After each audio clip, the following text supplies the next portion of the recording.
What's up, everybody? My name is Josh LaFleur with Late Start Piano. Today we're going to be going over how to find any major chord, any minor chord, any diminished chord, and any augmented chord. I'm going to give you the formula for all four of those, and we're going to test out some of those chords as well, just so I can prove to you that this is a foolproof formula for you. So we'll be figuring out how to find any single chord from starting, well, the majority of chords from starting on any single note. So without further ado, we'll get right into it. First thing you need to understand is the concept of whole steps and half steps, right?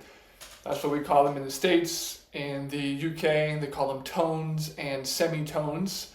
But since I live in America, I'll be saying whole steps and half steps. So all a half step is the next note directly to the right or to the left of the one that you're playing. So if we play a C, for example, and then we go up and play a C sharp or a D flat, that is a half step apart,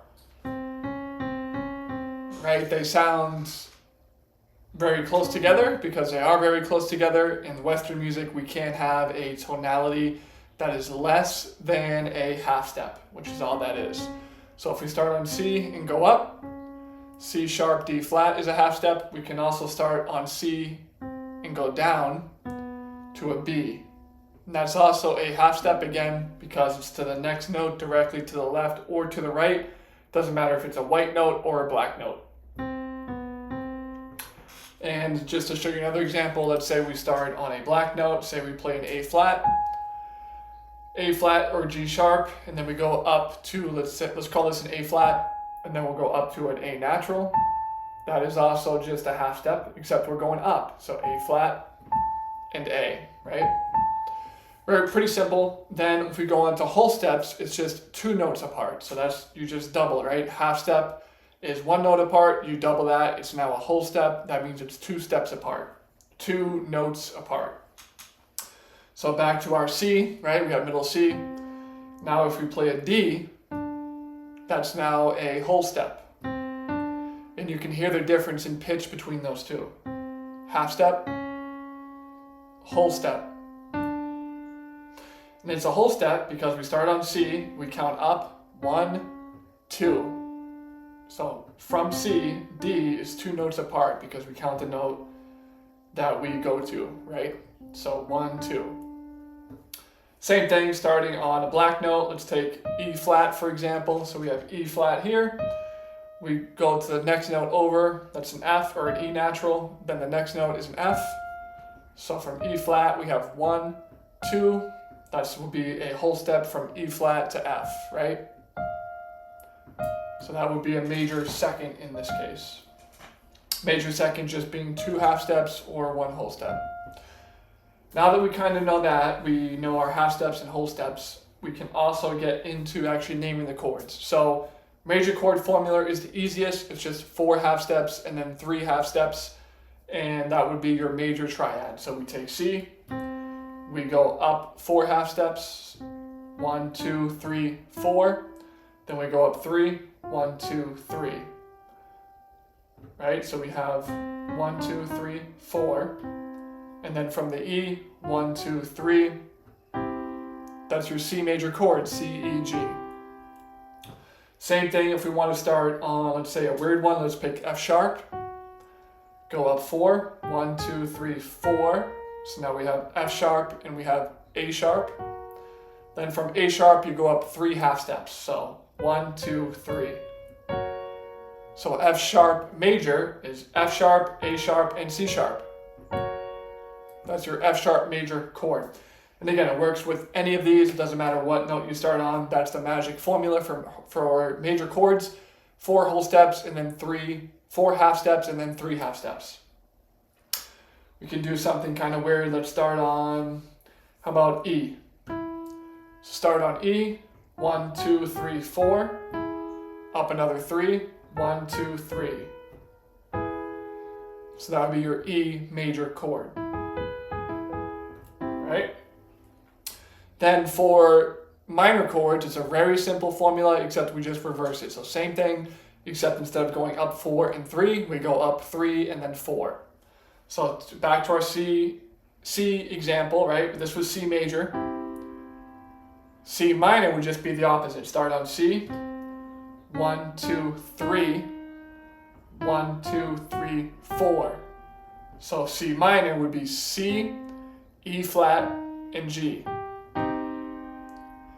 And for the sharp-eyed among you, you might notice the only difference between a C major and a C minor is that third, right? That middle note. So C major was C, E, G. C minor, C, E flat, and G. So you can count it by half steps. So if we take, let's say, let's do a different one. How about D flat minor? So say we want to play D flat minor. Here's D flat.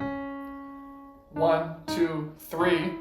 1, 2, 3, 4. So D flat minor is D, E, and A flat. Which would also mean D flat major is D flat F, A flat. Right, you can hear the difference in tonality, and it's just the same exact chord as the major, except that middle note goes down to the minor third instead of the major third, right? And again, you can find that with anything. Let's take another example just one more time. How about B flat? Up here, we can do 1, 2, 3. So now we have B flat and D flat. And then from D flat, 1, 2, 3, 4. So B flat, D flat, and F. That would be your B flat minor. To make that a major, all we would do is take the middle note, so in this case D flat, and go up a half step to D natural. Now we have a B flat major chord. For augmented chords, we'll do those next. Very simple. Same thing as a major chord. So 4 and 3, except the top note, in this case the fifth, would go up a half step. So really that would be 4 and 4. So augmented chord is just 4 and 4. Augmented, you can think of, it goes up, it goes higher, it is augmented, it means it gets bigger, right? So we go up and we do 4 half steps and 4 half steps. So C augmented, we can do one of two things. We can find our major chord if we already know our major chords and just move that top note up a half step. So C, E, and G sharp, or A flat, would be a C augmented, right? Or if you get kind of confused, you still don't know your major chords that well, you can always just count half steps instead. So I'll start on C, 1, 2, 3, 4. 1, 2, 3, 4. Same thing, we pick, let's do another one. How about G? Start on G. 1, 2, 3, 4. 1, 2, 3, 4. And you can even hear in that augmented, it sounds like a question, right? It sounds like somebody's asking you a question. It's like you don't know, it's kind of mysterious sounding, it's not really clear. And it's very similar to how people speak, right? If I'm asking you a question, hey, did you go to the store? You notice how I raise up that final syllable, that final word. I say store, my voice goes up. I enunciate that or inflectuate that word. Did you go to the store? That would be a question. If I'm saying a statement, did you go to the store? Now that's more of a statement, that's not as a question. So even the way we speak, that's kind of why it sounds like a question on the piano, because we're raising that, right? So those are augmented chords. For diminished chords, they're the exact same as a minor chord, except we lower the 5th degree. So if we had our C minor chord, right, C, E flat, and G, if we wanted to make this diminished, all we would do is take that top note, in this case a G, and go down a half step to G flat. And you can hear how that sounds kind of dissonant, right? It's not very calming, it's not very relaxing, it doesn't feel resolved, it does not feel at rest, it's much more tense and dissonant. So we can do it that way. Again, you can do it the same way as we did the major chords going to augmented or vice versa. If you know your minor chords, so you know that F minor is F, A flat, and C. If you want to make it diminished, you just take the top note, which is C, go down a half step, and then we have F, A flat, and B. Or if you don't really know your minor chords yet, you're not that comfortable, you can always just count using the half step method. So I'll start on, let's say, what's one we haven't done yet? How about D, starting on D. Let's go down here. 1, 2, 3.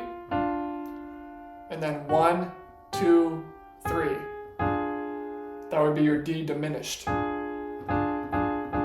Right? And again, you can play around with this. You can find any 4 of those chord types just using that simple formula. So for the major chords, we said 4 and 3, 4 half steps and then 3. Minor, we said 3 and 4. Augmented was 4 and 4, and diminished was 3 and 3. So pretty simple, but that's how you can find any chord if you've ever been kind of confused about the theory. Somebody says, A flat minor, or you see that chord in some kind of lead sheet, or they're not really that familiar with chords in general. That's how you can find any one on the piano. And with all that said, I do have a free guide on my website. Link to that is down below. There's 34 essential tips for the brand new beginner piano player. I am also offering lessons right now via Zoom. To get started with those, send me an email. Again, link is down below.